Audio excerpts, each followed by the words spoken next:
যাদের বালুর প্রয়োজন যোগাযোগ করবেন 01832258259। দুনো সাইডে বালু উঠতেছে, জামাল ভাই সবসময় বালু পাথরের সন্ধান দিয়ে থাকে। ইউটিউবে সবসময় সত্য খবরগুলা প্রচার করে।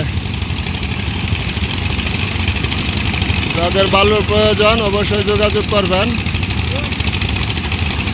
এই যে একবারে হাই কোয়ালিটির লাল বালু উঠতেছে, হালুয়াঘাট, দুবহরা থানা, ঘোষগাঁও।